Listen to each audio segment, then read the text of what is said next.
Welcome to the Tarin It Up podcast. I'm your host, Tarin. We'll be tearing it up, tearing it down, and tearing it apart, dissecting all things related to those who deviate from the standard. From leaders of their industry to leaders of mediocrity, and maybe a gear review or two thrown in. We shoot the shit and let the conversations flow, so if that's not your style, this may not be for you. Otherwise, listen in. Hope to light a fire in you somehow. Hello, everybody. Welcome back for another Tarin It Up podcast episode. I'm excited to have Jess Fiaschetti here with me today. We're going to talk a bit about her journey in the outdoor industry, and she's going to share her path with us and just talk about what she does. President of Outside PR, right, is your title? Correct. That's right. Okay. Awesome. Perfect. So we'll get into, the backstory like we usually do first, hear about her, where she's from, all that fun stuff, and then get into kind of where she is today with Outside PR, what it's all about, and how it's making waves in the industry and what it does to support the outdoor industry. So first off, Jess, I always like to ask our guests where they are at physically at the moment of recording, like in the world. Where are you? I am physically in Sun Valley, Idaho. Beautiful part of the world. Very dry. Perfect. Yes. Yeah. I mean, it's pretty dry here in Tahoe too. Well, it's not so dry now. We've gotten into some winter weather, finally getting some precipitation, not much or anything, but even through the winters, it's so dry here. I have never been to Sun Valley, but it's on the list because there's just so many cool things there. And I think that's where Wild Rye is located out of too. Yeah. Amazing outdoor brands here. Wild Rye is the first one that comes to mind. Cassie and her team are just phenomenal. And actually Outside PR is lucky enough to represent them. So that's a really nice, symbiotic relationship. We work with Sun Valley Resort, but you've also got Decked and Club Ride and First Light here. It's a very cool outdoor hub that, sort of flies under the radar a little bit. It does. It really does. I feel like Idaho does kind of in general a lot. And, I'm from the Northwest, so the Seattle area, and now I'm here in Tahoe, and there's tons of brands in the Seattle area, of course, in Northwest, and like Oregon, Portland, all that. Mm-hmm. And Tahoe being such a mecca, I've been here now 10 years, and it still drives me nuts that even 10 years later that it's not headquarters for a lot of places. There's a couple brands like based out of here and whatnot, but everyone seems to, I don't know if it's just hard and everything's so far and hard to do like manufacturing things. It's like that, even though everyone outsources those anyways. But when I've tried looking for jobs in the outdoor industry, every job is like, that Seattle area or even San Francisco or something. And nothing is right here in Tahoe. And it's always been mind blowing to me, lots in Colorado and stuff too. But like, why isn't anyone here? Like, what? Though this is an amazing place for these outdoor brands. And there's got to be, maybe it's just a California thing too, but. Oh, it's so true. I think you've got maybe like Fly Low and Arcade Belts up there, which is awesome. Mm-hmm. But I feel like the smaller mountain towns, like we used to be a little bit more well-known. Scott and Smith both started here. Icebreaker had a sort of a real sort of centralized hub in Sun Valley. And I think it's coming back. I think that's the good thing is, for a while there, we did have to outsource to the bigger locations for manufacturing and ease of transportation, obviously. But now people are, I think it's a post-COVID thing, but I also think it's just people are finding better ways and easier, more automated ways to be able to have that work-life balance of, actually owning and running an outdoor business in an outdoor hub really actually changes the whole authenticity and, connectivity to the brand as well. So I think it's worked wonders for Wild Ride. People definitely associate Sun Valley with that brand. Mm-hmm. And so, I think hopefully it's coming back and we're going to start seeing more industry build up here. Absolutely. And before we get over into the backstory, I just have to mention one more thing about Wild Rye, because first of all, Cassie is the one who pointed me towards you. And also when she was partners with Katie before she had Wild Rye all under her own name, Katie, her co-founder, was here in Tahoe, and I actually applied for a job with them when they like their first year doing shipping for them out Oh, of so cool. I think Katie was just doing it from her house. Yeah, I didn't get it, but they just didn't fully outsource it yet anyways. But then now it's all there in Sun Valley, and Cassie's just an amazing things with it. But I forget sometimes, like, hey, it kind of did start here in Tahoe, or it did start here in Tahoe, and then now it's under the full wings and amazing leadership of Cassie, and it's just been so cool to see that brand grow. And I'm excited to hear about kind of what you have done for them as well. But I want to start with where it all started for you, like in the outdoor industry, like from the beginnings of like growing up, and what your relationship was. Were you doing outside, like outdoor activities, camping as a family, or whatnot? Yeah, great question. So I am born and raised Australian. I was born in Melbourne and moved to Sydney when I was about 3. So I'd call myself a Sydney-sider, to be honest. My family is pretty outdoorsy. My parents are both Canadian, so it makes me first generation Australian. So skiing was really our sport. That was definitely my first foray into the outdoor industry. I'm proud to say I have not missed a single ski season since I was born. I was in my dad's backpack when I was 6 months old, shredding the slopes of Thredbo and Perisher in New South Wales. And since then, whether it's been literally on their back or on my own little pair of skis, I've been on snow ever since I was born, which is kind of cool, especially as an Australian, because it's not as easily accessed as it is in North America. But as we got older, we started to take trips back to Canada to see our family. So I was lucky enough to ski, Sun Peaks, Big White, Banff and whatnot. I chose to do the typical gap year after university and ended up doing 6 months working in Whistler. And being that I'm half Canadian, given my parents' background, meant I didn't, have to go through the rigmarole of getting a visa or anything. So it was very easy for me to stay, which meant that I extended what would have been a 6-month gap year into 8 years, and really made a home in Whistler. And that's really, I think, where I'd say I found my footing in the outdoor industry. I was very lucky to meet the incredibly talented and prolific Lisa Richardson in Whistler. And if you haven't read any of her writing, she is just absolutely phenomenal, such a talent. She's also Australian by way of background. There's a lot of us actually in Whistler, as you probably know. So we were lucky to connect, and she helped me get my first job really in the outdoor industry. I would be on boot fitting at Canski, which was fabulous and so fun. But really in the background that I had experience in, I have a degree in communications, and so getting a job as the communications manager for the World Ski and Snowboard Festival was kind of my really proper entry point into the industry itself. I didn't, besides running, which is my passion on the summer side of things, I wouldn't say I was actually sort of born and raised into an endemically outdoor family. We were all runners, triathletes, we love the outdoors, skiers, obviously. But, I didn't grow up camping. I didn't grow up learning how to climb. I'm not a very good bike rider, to be honest. Cassie, about that, because of working with Cassie, I'm always like, I'm going to have to opt out of your bike ride and just join you for après. But, which is, it is what it is.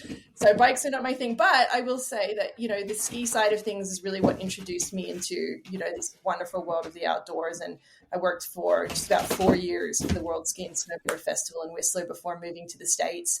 And that's kind of where I cut my teeth. I fell in love with, working with athletes, working with different brands, understanding, different opportunities of how to best position both individuals and organizations. And so that's where I really got into the whole PR side of the communications field as well.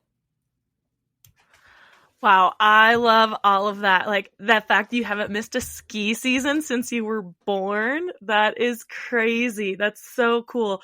It reminds me of how people are really into counting how many months they've skied, 96 months in a row, because they're like hiking in August for, a 4-foot snow patch and counting it as skiing. And, whatever makes you happy, go do it. Not for me. I barely like to hike in the winter to ski anymore because I've kind of fully gone to like snowmobiling. but I will earn Yeah. turns in the proper winter.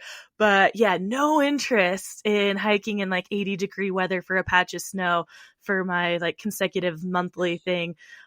But yeah, I think that's way better. Just like haven't missed a season, a proper season since you were born. That's so cool. And I I like mean, it really, too just that to you count brought it, up. I only have to get on snow like one day and then it's counted. Yeah, yeah, exactly. That's fine. That's fine. That's still not missing a season, and you're still out there. And yeah, like I said, in the proper time where you can actually get a full run in or something, even if it is one day out of the season, Exactly. it's proper skiing. But I also like how you mentioned, that the family wasn't like completely endemic in the outdoor industry, runners, triathletes, but not like fully immersed in camping and all that, because there's a lot of conversation going on these days, which is great, about what it is to be outdoorsy, because it's been an industry that I think has been known to gatekeep and to have kind of like an eliteness to it, where especially in the action sports side of things, where if you're not doing it to this level, it doesn't count. If you don't have this gear, it doesn't count. And making people feel like outsiders, which is such irony of the industry, where we're like, oh, we love the outdoors and everyone's welcome. And it's like, but you're not unless you do it this way or look this way. So I'm loving the conversations out there that are like, no, if you go on a walk outside, you can be outdoorsy. You don't have to be hiking a 14er or go on a 5-mile hike, gain a certain amount of elevation.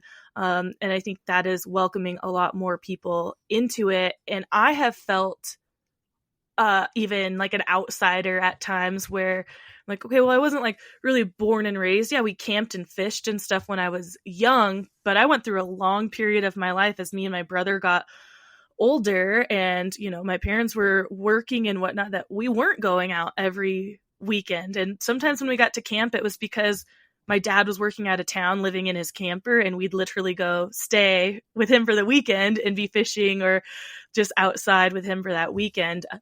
But yeah, I'm like, no, that doesn't matter. It doesn't matter if you did it every year of your life, if you did it once or twice. Like, what matters is what you're doing now. And again, it doesn't have to be to a certain capacity.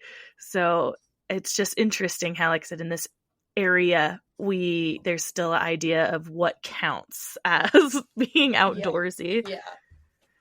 I think that can be the biggest challenge for a lot of people wanting to get into the industry at all, is not having a background in it. If you didn't grow up skiing, and skiing is obviously incredibly, cost prohibitive. It's a really, unless you've been brought up, it's also a very difficult sport to learn. So it can be extremely intimidating.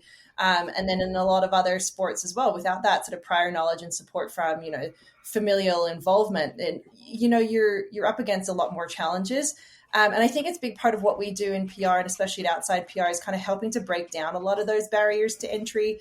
We do a lot of, pro bono work and work with organizations. I'll give a massive shout out to Outdoorist Oath for really helping to break down a lot of those barriers and boundaries and challenges for people. And that's across all facets of, your life. It's not just whether you have been brought up or not with being an outdoorsy person, but there's a number of other like socioeconomic, obviously inflections and impacts on people's lives as to why they can or cannot be involved in the outdoors. And I love that there's a lot of organizations out there now trying to change that narrative. Because for myself, it was extremely intimidating. I'm going into the action sports world in Whistler, the literal world-class pinnacle of, the ski industry. Every day talking to athletes and brand managers and people that have, intrinsically come from that background, whether their parents were ski racers or ski instructors or, were part of the ski industry, and mine were not. And I didn't have that background knowledge. I just have a passion. I have a passion for it. I have a desire to work in that world. But you have to get over this sort of almost like, it's definitely an obstacle. It's definitely a challenge, but more so it's even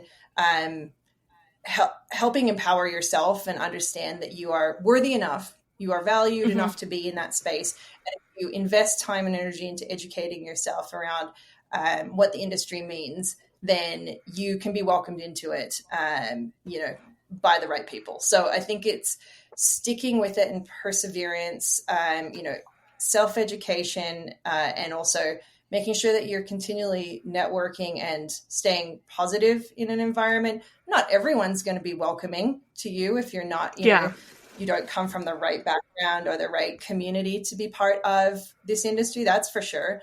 But there are lots of people and lots of organizations out there who are absolutely welcoming, others with open arms, no matter your ability level, expertise, and your background.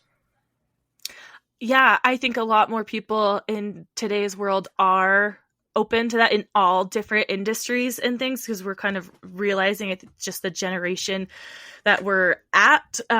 There's a lot of influence in realizing some more acceptance of people and backgrounds, and looking into people like, oh, well, I can understand where you came from and why you weren't given the opportunity before. So let's give it to you now.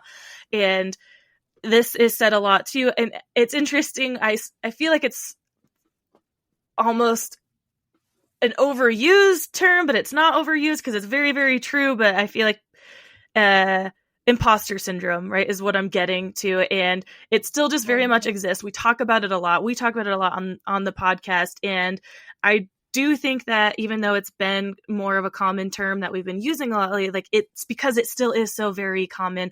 I still go through it. I just go up and down, kind of peaks and valleys, given just the cycle I'm in life, the phase I'm in life, where if I'm making a change or going back to something, that I go through that. So I think it's perfectly normal when you're doing something new to have that imposter syndrome. And it sounds like you went through that potentially a bit with just, and because imposter syndrome to me just means that you're questioning yourself at all. And you aren't sure if you belong where you're at. That could be to the very basic level of like showing up at the gym at a yoga class or something. You haven't done this and you're like, oh, I don't feel like I belong here. Something. It's just a feeling of not belonging is the root of it for me. And as you mentioned, like getting into the action sport side at the beginning of your career in Whistler, that you may have gone through some of those feelings as well without having that heavy background. And I'm interested in hearing how maybe you got through that hurdle of things and persevered to just keep going to get to where you are. Yeah, I think you're completely right. And I think it afflicts so many of us. And it's a really tough one to battle because it's very individual and it's very subjective to like your own experience. For me personally, I think that finding inspiring mentors to work with, Lisa at the time, she was the communications manager and sort of passed the baton to me when she, moved into her next phase of her career. But I maintained contact with her and, we've lost touch recently, but I would say, during my tenure at World Ski and Snowboard Festival, she was always like willing to take a call, have a coffee and touch base around challenges I'm facing, questions I had. And maybe that's also a big part of it, is being willing to ask questions, not be fearful that you should know everything right off the bat. It's not weakness if you don't have the knowledge, intrinsically. In fact, people are going to respect you a lot more and, give you a lot more grace and leniency and support if you do show vulnerability. So I think that comes across in a lot of like, connection, networking, valuing people's time, respecting people's time, but making sure that you are getting as much knowledge as possible and connecting with those right people. So, a big part of what we do, obviously, in communications field is that, communication generally. So we're maybe a little bit more confident in knowing how and when to reach out for help and for, brainstorming sessions and whatnot. So people that are not in this industry, I'd still make sure you sort of work on broadening that network and finding that confidence to ask for help. And I think you'll quickly find that there's more resources and support systems out there than we initially thought. Do you feel like, was that something that you were always kind of good at or okay with asking for help like throughout your life? Or was that something, okay, yeah. Because I remember the time in my life that it hit me about asking for help. I don't really recall being, I'm a stubborn, like hard-headed person, but I don't recall ever being like, oh, I'm never going to ask for help, whatever, figure it out, like hard and fast in that rule or something. But when I was working on a commercial fishing boat in Alaska, it just hit me really hard of like, I literally don't have time to figure it out. Like, there's two of us on deck. We're operating a crane and hundreds and hundreds of pounds of things floating through the air from boat to boat, all of these literally moving variables that I was like, I'm going to ask every question as soon as it comes up to my captain, because I don't have time to figure it out. If I make a mistake, it's not like, oh, learn from it and do it right next time. Like, something bad could happen. And so just putting that connection together of like, I have to ask if I don't know, because I'm just, wasting some time too. And yeah, it just hit me like, it's okay to ask, because why waste this time to figure it out on my own when I don't have to? Sure, it's great to learn things on your own and whatnot, but there's times when it's like, but why take that harder route when someone's right there willing to help you and give you the information? But I mean, I was 24 or something at that time, and I still am in plenty of situations where I'm figuring out myself and not asking for help. But that, like I said, that was the realization that I remember. And so I'm curious about when it kind of hit you of like, I gotta ask more questions. I would hazard to say this could be a generational thing as well, that a lot of us in our 20s and maybe even early 30s were raised on this idea of the glorification of hyperindependence, thinking that weakness manifests in, vulnerability and in needing support. And I'm a proud elder millennial, or mid to elder, whatever. Yeah. Same, I think.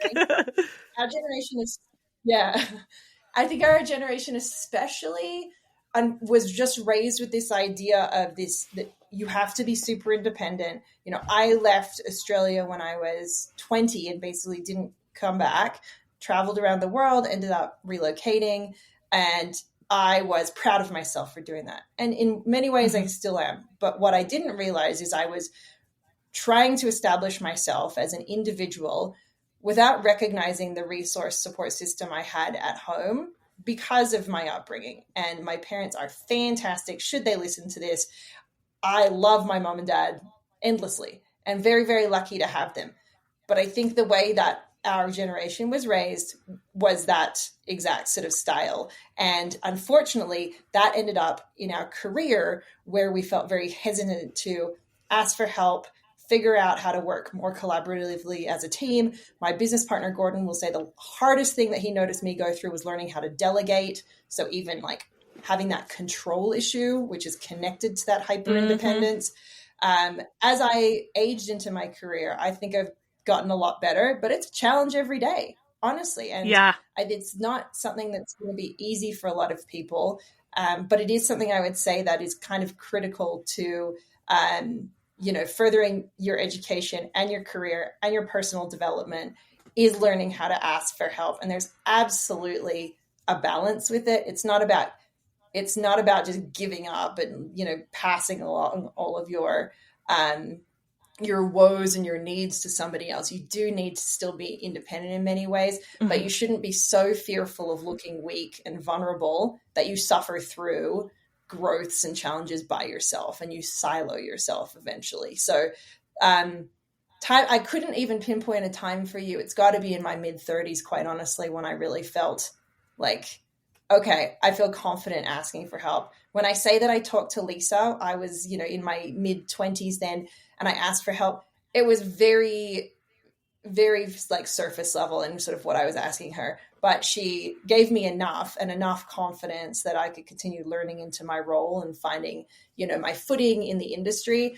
But could I have done more? Absolutely. Should I have, reached out to more people and tried to break down some of the barrier and the wall that I'd built up? For sure. So that's one thing I'd say for anyone younger is don't be scared to ask for help.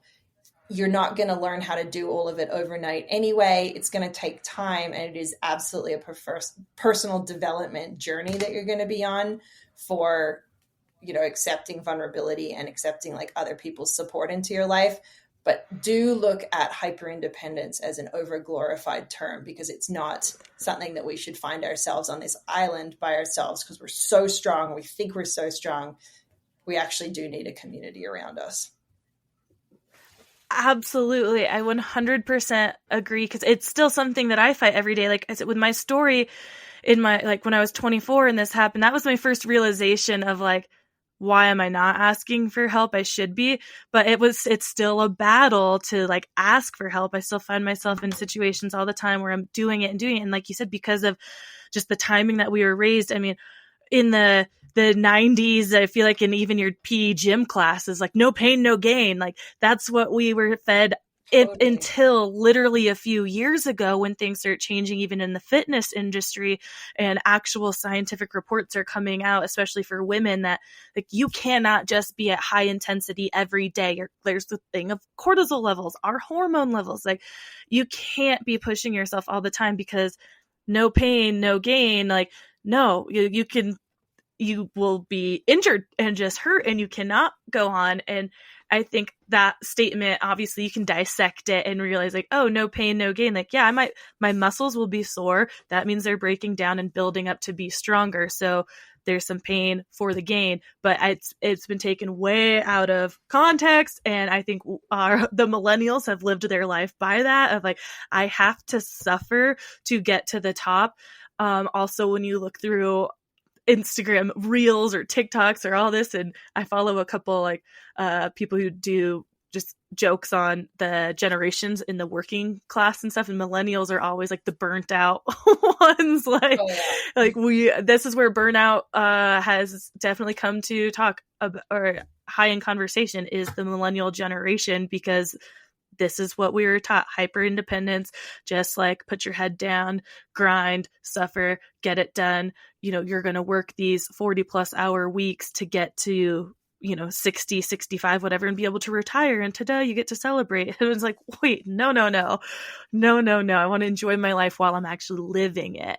And I think it's been a hard lesson for us all to learn, especially those like the older ones. I think are mid 30s and up to the mid 40s, that were already pretty set in our ways. So it's really hard for us. Every day you have to kind of look at your mindset and rearrange it. But I see with my friends who have kids, my brother and his children and sister-in-law, how they are instilling this in their kids now, and like really, really talking to them all the time. Like, hey, ask for help. And I'm like I said, I love my parents to death too, but I remember being independent as like a child too, and they didn't seem to care.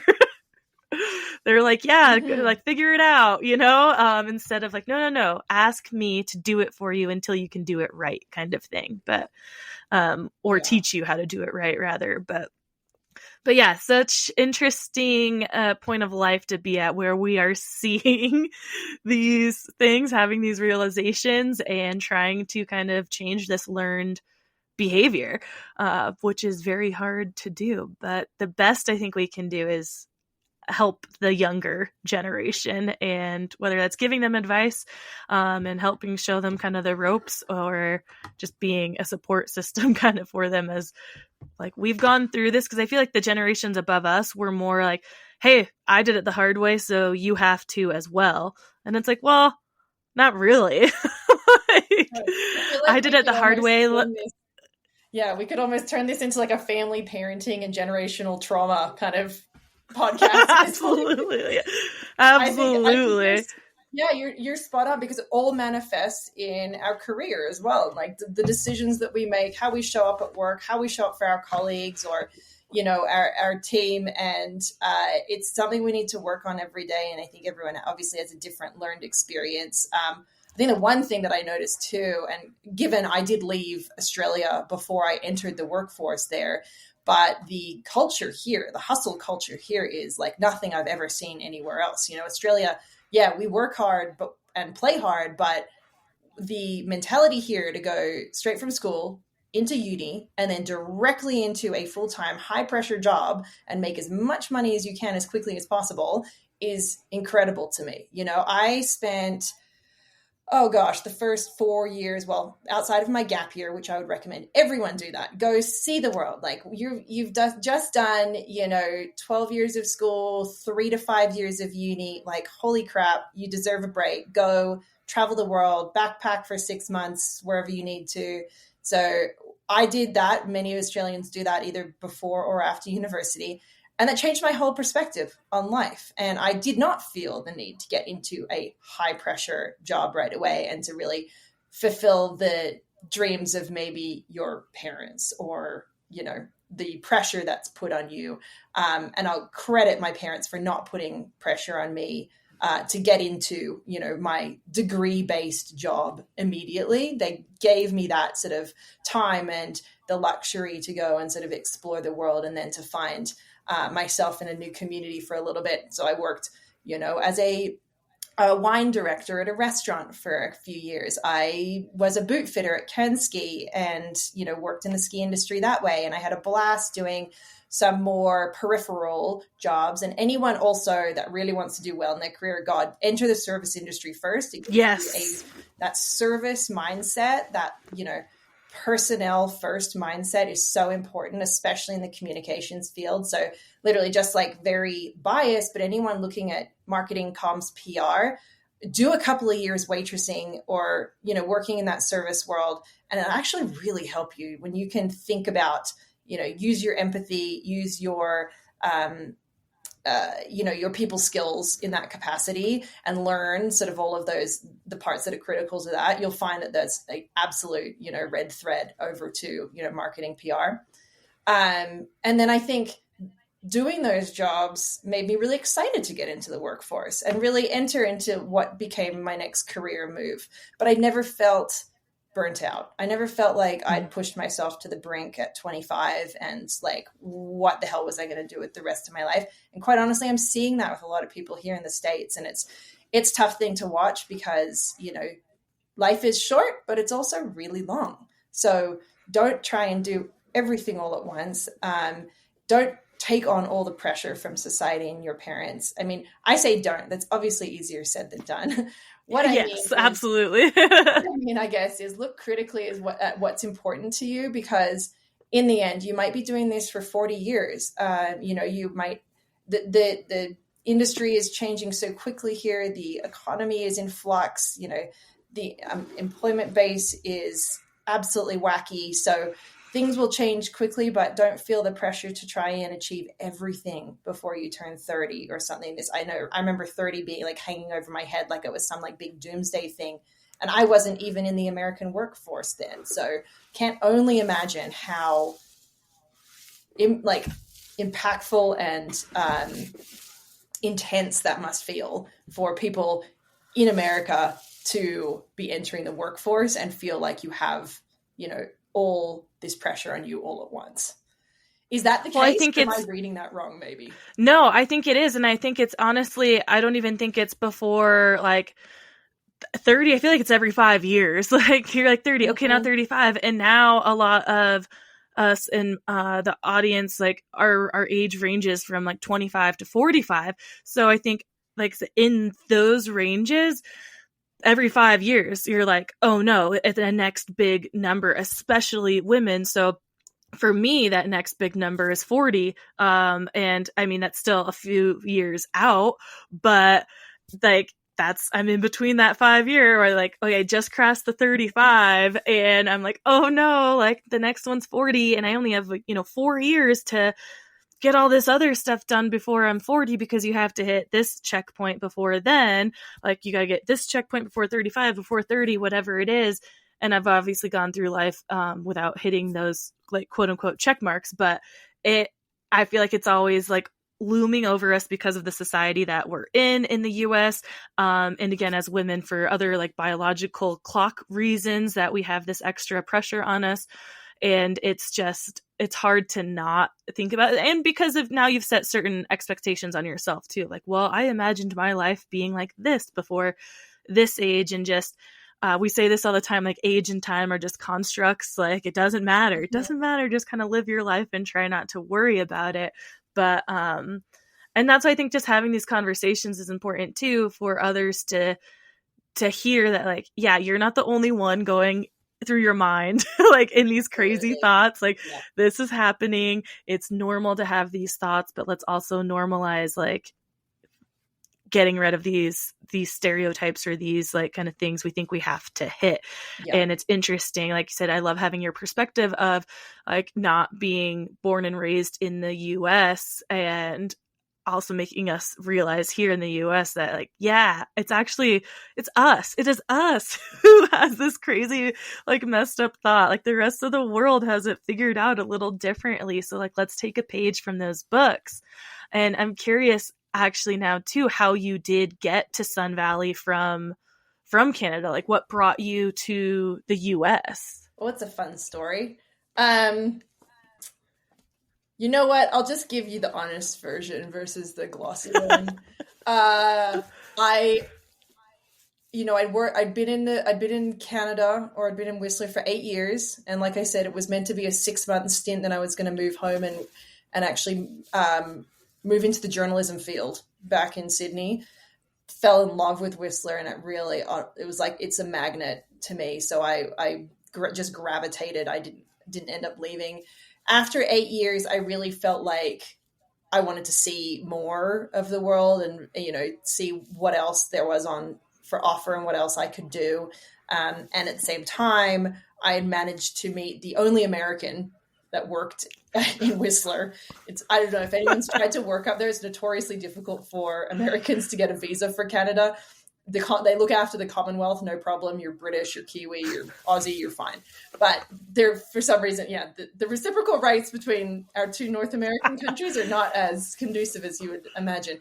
So there's like one guy working up there or something. I met him and we got along, and he's from San Francisco, and I ended up moving to San Francisco after visiting for the first time. Fell in love. I think that city is phenomenal. It's a real bummer what it's been through over the last few years. There's still like beautiful pockets of it, and I'll love it, till the day I die. It definitely could use some work, but I ended up moving to San Francisco and got a job.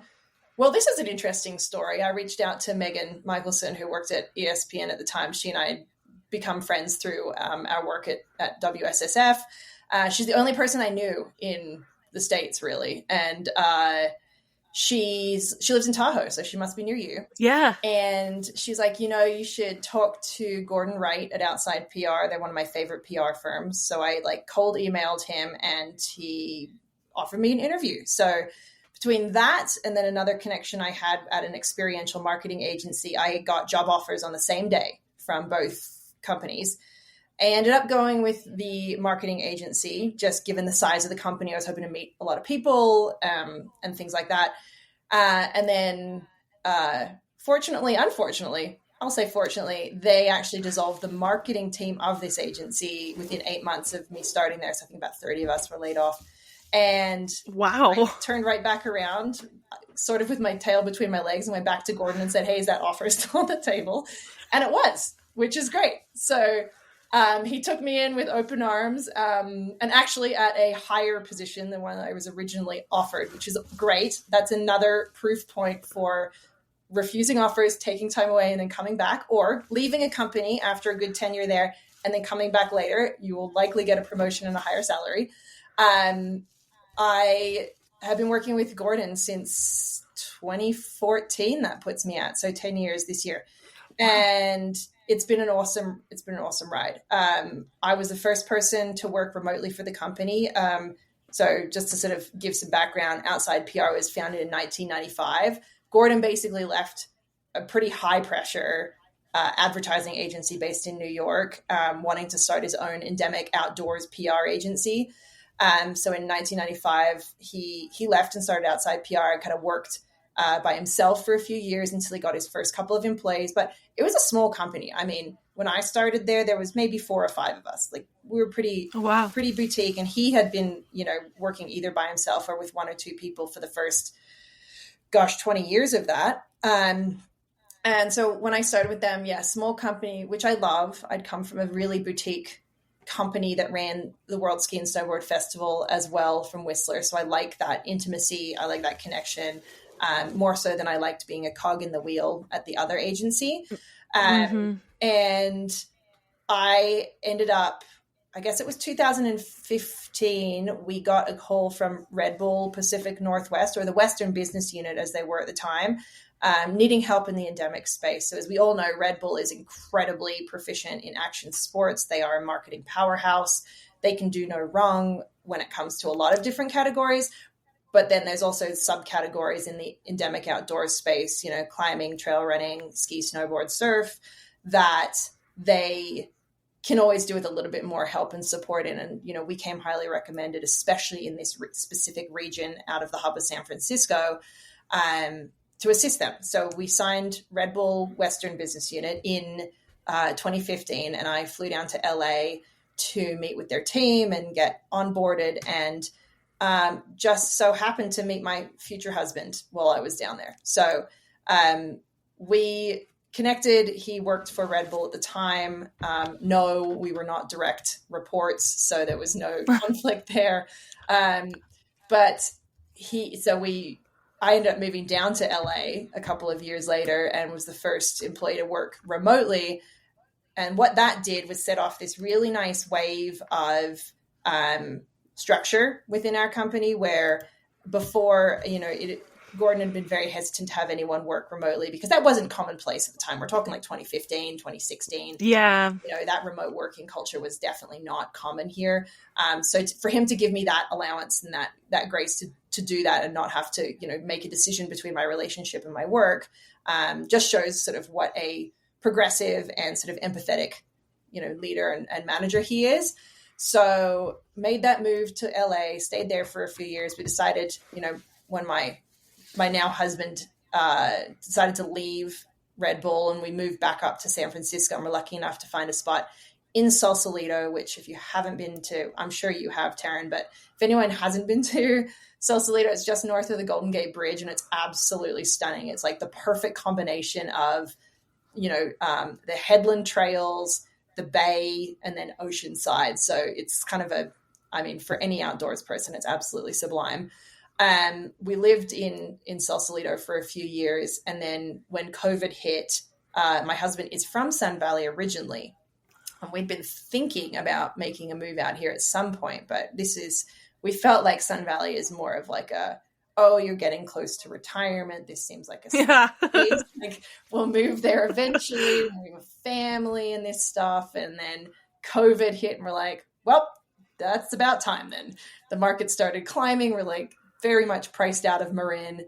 And Sun Valley was starting to tick up, but not as quickly. So we actually bought a place, sight unseen, and moved out here, and then found out actually we were pregnant like 2 weeks later, which was interesting timing since thankfully we have family here and could lean on them for the support. Otherwise, you know, San Francisco is a different scenario. My family all still lives in Australia, or extended is in Canada. So now to have his family here in Sun Valley, and quite honestly, I think my perception of Sun Valley, which was, it's this ethereal, magical boutique ski resort, you know, lots of rich folk, and, you know, it's outdoorsy, but it's not like Whistler. I think I was a little off base, and it took me living here to recognize what a fantastic, wonderful, inclusive community there is here. We're lucky enough at Outside PR to represent Sun Valley Resort as a client. So that came at a really nice time, and being on site here has just been incredibly critical and integral to the success of that relationship and how we've been able to work with the resort. But then also being part of this community, you know, there's younger families moving back here, you know, people that Frank, my husband, grew up with are building their lives, their families here. And so we have, you know, such a robust, you know, social life engagement and network here, and that support system. So that village, you know, that we're talking about in your professional career, also in your personal career, especially when you have kids, is pretty essential. And we absolutely found that here. So we're super lucky, and it's a beautiful place to live. You know, we're definitely off the beaten track, but, you know, it's year round. There's sort of something for everyone. So yeah, we count ourselves really lucky. And like I said, our whole team now, because of Gordon's sort of allowances and ingenuity when I wanted to work remote, our whole team at Outside PR is remote. So we have 22 staff. Wow. They're fully across the United States in locations that make sense for them personally. Mm-hmm. And so it's been a really nice ability for us to talent scout without having to have a location specific or a relocation, component to our offer. So that's been, I think, one of the most successful parts of our growth trajectory is having this like remote work. We still have an office in Sausalito, and we have about 3 or 4 of our staff members who live within the vicinity that can go in and keep Gordon company because he's still in there. But yeah, it is. I think remote work has been, for some companies, it was not a great success after COVID. For us, absolutely. I can see how for a company like you, it could be very successful, especially like you mentioned you being in Sun Valley and working with Sun Valley Ski Resort and now able to just like foster that relationship better.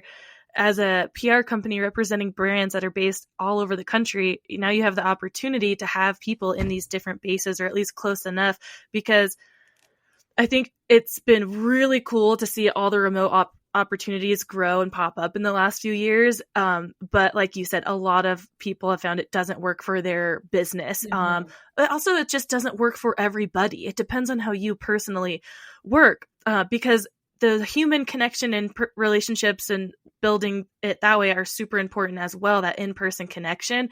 So it sounds like Outside PR has a nice mix of being able to have boots on the ground and have these real connections, almost like sales reps in a way is what it reminds me of. Is like the sales reps for brands can be that in-person connection to the retailers that really connects the brand to this like specialty outdoor retail store. And that's what it seems like. So you have these people placed throughout, they can foster these relationships, and you can really have a great tight-knit relationship with the brands and the people that you work with, which is super important from a communications like organization like you. If you can understand your client better, thus really have their voice come through when you're doing some of their marketing or communications or whatnot. And so just like true connection is what it sounds like. And you said, what, a team of 22 people? Yeah, we have 22 now. And we just opened our first international office in Sydney as well. So we have a PR director, Michelle Bates, who's based down there. And, we're starting to ramp up in new clients and sort of business opportunities in Sydney too, which has been a long, long time dream of mine.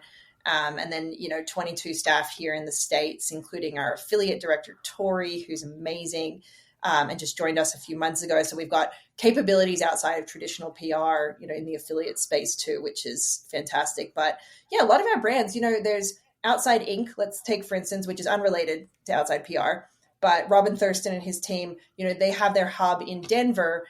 We have about 5 staff in the Colorado region, which is pretty critical to not only be close to our brands like Fjallraven and a number of other Colorado-based brands, but also media hubs. So while everyone thinks of New York as, the primary media hub, which it absolutely still is for the outdoor industry, Boulder, Denver area is, growing very quickly for our media presence. So actually having people on the ground there where we can both facilitate, client as well as media, engagements is been pretty amazing. We have a staff member down in San Diego, Dina, who is our VP, and we just signed Roadrunner Sports, which we're incredibly excited about. And they're, being that they're based in San Diego, it's nice to have her being able to meet with them in person and facilitate, events and stuff. So yeah, we're seeing a lot of benefit from having this remote workforce and being able to touch on clients that are across this like vast country that we're in. That's amazing. And just I'm looking at the clients you've worked with and the range, I mean, from like maybe still considered smaller in the fact of like, if you're not in the outdoor industry or like heavily involved in it, you might not hear about that brand. You might not see that brand like at your big sporting goods store or something. But then you have clients like Red Bull and these in the North Face. So these bigger ones people have definitely heard of. Then these, again, like, I don't want to say smaller because they're not smaller, but you know what I mean? Like I said, if you're not totally immersed, you might not have heard of them. Like Oiselle, I think there's a lot of people who maybe haven't heard of Oiselle if they're not a runner. And like I said, going into like really looking for specific articles of clothing or whatnot. They're not quite everywhere yet, but or Doer even. I love Doer, but and then of course you've heard of Tiva and things. I'm curious though, how what exactly, for people who don't know really what PR is, because when I thought of PR years ago, it I was reminded of New York and these people like running around like New York and doing like client relationships for some big like Wall Street kind of people type situation there. So can you explain in like kind of simplest terms what it is that you do for these clients as outdoor PR? Yeah, absolutely. And I love that sort of whole like New York idea of what, PR was. I would say there's a big difference between like publicists and then PR professionals. We generally don't work with individuals, and I deem publicists to be a little bit more focused on sort of individual positioning. However, we do thought leadership, which is very, very similar, but it comes in sort of tied to the organization. I'll use Cotopaxi as like an example for that. Obviously, when Davis Smith was still involved with the company in the way before he took off on his presidential mission, he's one of the most prolific sort of thought leaders in the outdoors space. He was, incredibly inspiring. And so we were able to use him as sort of a change maker and position him, within both like the Cotopaxi sort of realm as well as like within the wider industry itself. So while we do publicity in essence, PR, what we do on a bigger scale is PR. So public relations, really, we're helping to be that liaison, that conduit between our brand, our client, and then the consumer. And we partner with media in a non-traditional and a traditional sense. So traditionals in that print, digital, broadcast, television, radio sort of style of things, then non-traditional is more of your social media, our TikToks and Instagram, YouTube, which is growing incredibly fast and whatnot. And we're basically helping to, paint the perfect picture of reality, in essence, is helping, there's a high level of ethics and integrity. And when you lose either of those things when it comes to PR, then you're not doing your job. So people think that we're spin doctors. I would push back and say we're actually the opposite. We're helping showcase reality in the most palatable way, because without PR, without public perception and a positive light in that truth of reality, then things will absolutely fall apart. So, PR is lots of different things to different people. But really at the crux of it, we're helping to promote, protect, and position a brand or an organization in the public eye. And it can take 20 years to build up the right PR position and your reputation. It can take 5 minutes to break it down. So yeah, especially these days. So our job is cut out for us, right? What we're there to do is anticipate challenges and obstacles. We are preventative, and then we're also a cure. So we come in really to help strategize around how to best support our brands in an ever-changing and super dynamic industry where, information is shared on a dime, whether it's reality or not. And a big part of our job is discerning that reality and making sure that, everything that we share, our brand shares, the media shares, the rumor mill shares, is based in truth and has substance in reality. So it's a lot more complex than it was even 10 to 15 years ago. I kind of wish I came up in the PR days of like fax machines and, papers, where it's like, it's hard information, because now everybody can see themselves as a news distributor or, an information provider. And that's a lot of the things that we're kind of battling, is how to make sure our brands show up in the right mediums, in the right way, at the right time. And, we're here to support on sort of all facets of that. But it's an incredibly dynamic space. I couldn't tell you what one day looks like to the next, because it's all over the place, especially when you're working with the number of amazing clients and brands that we do. But it's incredibly rewarding. I mean, at the end of the day, it's relationship building. I'll call us the protectors of the realm if we're going to go for what PR stands for. But it's like, love it. It's a very satisfying, challenging, and constantly changing industry to be in. Well, that sounds like a good place to be if you're the type of person who likes to kind of stay on their toes, right? Yeah. And where I know for me, it's like I like routine to a certain extent, but I need something constantly moving too. So I can have like this can be the same over here, but this can't be, kind of thing. Like something to ground me, but again, it can't be the same day over and over. Like no Groundhog's Yeah. Day over here. It's some people love that. They want their straight, like this is what I do, 8 o'clock, 7 o'clock. Their hours are set, days are set, every day looks the same. That's great. I just need kind of a baseline, and then the middle is like, who knows what's happening in there.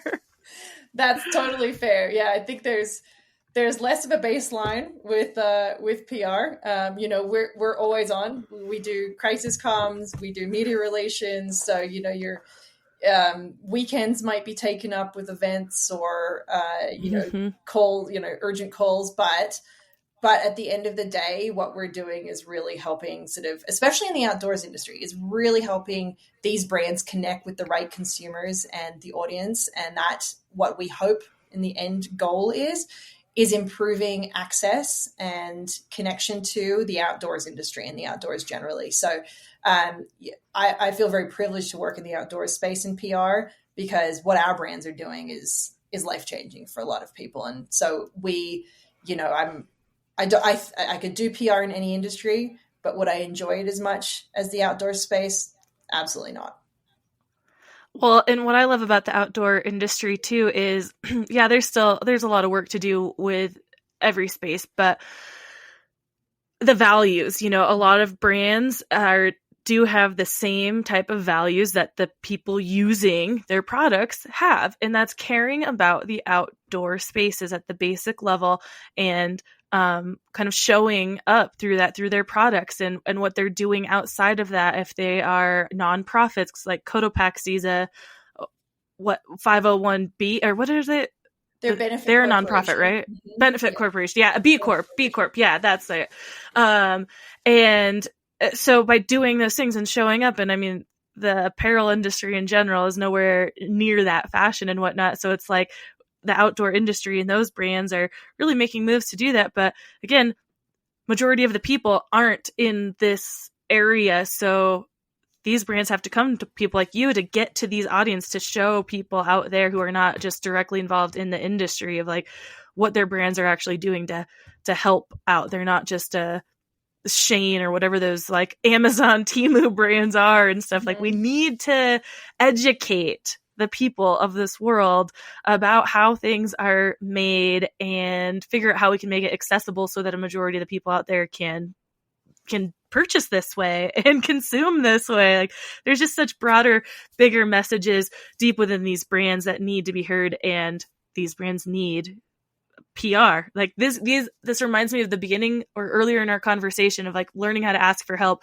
These are the brands asking for that help, like coming to the PR agencies of like, help us. We can't do this on our own. Like, how do we do this? The ROI on PR is absolutely insane. Truly. It's one of the things that it's the biggest lever you can pull. And what's interesting is if there's an economic crisis, PR and marketing or PR and comms are usually the first things to be cut, which is unfortunate because it is literally your first point of contact with your consumer. It is the one thing that will keep, your business alive during a time of crisis. I was trying to think of that Bill Gates quote. He said something like, if I was down to my last dollar in my marketing budget, I'd spend it on PR.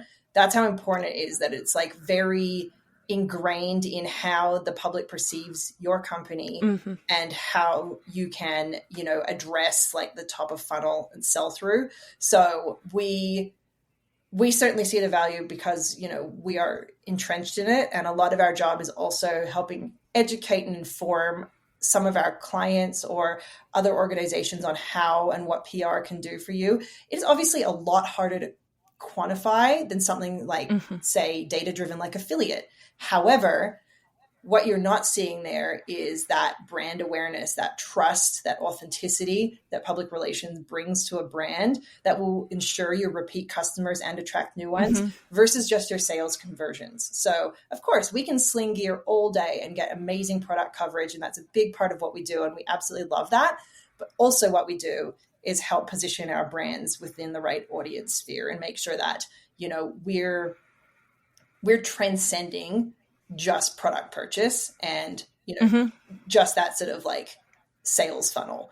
And so public relations comes sort of in this like much bigger overarching strategy when it comes to sort of a brand building mission.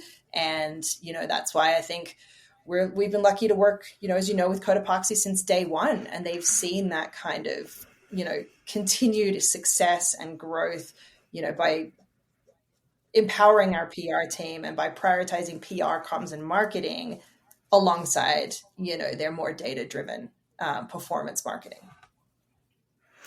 Yeah, I mean, it's like if people haven't used any PR before, it might seem like they're taking a risk first, but like they don't know what their ROI is. Like you said, it's not just, hey, here's the numbers. And I feel that's the kind of fight that I'm in personally with podcasting and trying to grow the podcast and get brand partnerships and things is the fight so that people want to see these like hard numbers. And it's like, no, it's well beyond that. This is ROI that cannot be, like I said, quantitative. Like I can't really always show you, but you have to trust that we're building relationships with people here. And it's that time over time, loyal customer, the brand trust, that people get their hands on a brand, they love them, they are that brand forever. Like people to this day, like they found their first Patagonia piece and they're like, I'm wearing it 50 years later, like I only buy Patagonia, whatever. I think we've all gone through that.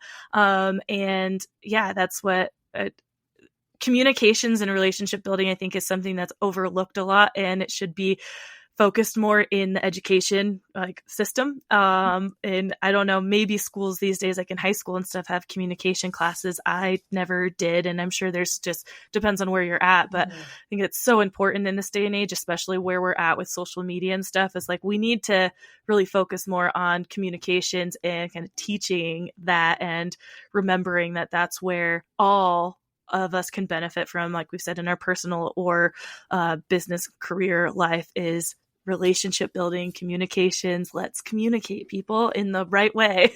Yeah, at the end of the day, we're all human. We're all connectors and communicators. So, it's not too far-fetched to say that would also be the golden ticket for brand success as well. At the end of the day, that's what we're all looking for, and how we find, our community.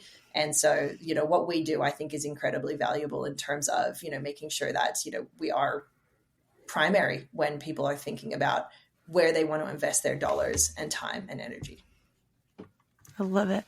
Well, before we get out of here, I don't want to keep you much longer. We've hit our hour mark here. I know we've both got things to probably get on to with our day, but what is there anything you'd like to leave the audience with? Any kind of little nugget of either advice, inspiration, anything at all that comes to your mind, and also like where to find you if people want to connect with either you or outside PR?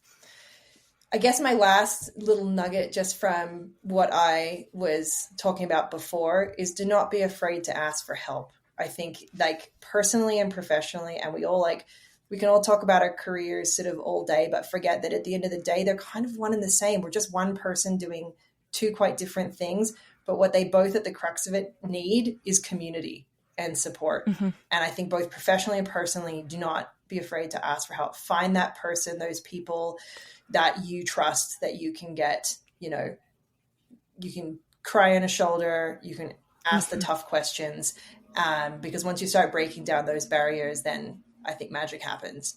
And then, outside PR, it's pretty easy, outsidepr.com. And if anyone wants to connect personally, I think my email is on the website, but it's jess@outsidepr.com. So love to hear from anyone. Oh, I love it. Thank you so much. And I love that little nugget too. We've been talking a lot about community lately with just recent circumstances of the world. Oh my gosh. And I think it is 100% like more important now than ever to, have that one person at least that you can talk to when you need any kind of support, help, or anything in your life, whether it's personal, business, whatever. You got to have someone. And we always say here to Amber and I at the podcast, of course, we're not professionals in the like therapy field or medical field or anything like that, but we are as professional friends. We can be a listening ear. We are here if you've got no one else and you need to reach out and you just need someone to talk to. We are really good at talking and listening. So you can always reach out to us at the podcast. So thank you, Jess, though, for joining us today, giving your story, sharing it all, and what Outside PR is about. And thank you all out there for listening, and we will talk to you next week. Thanks, Tarin.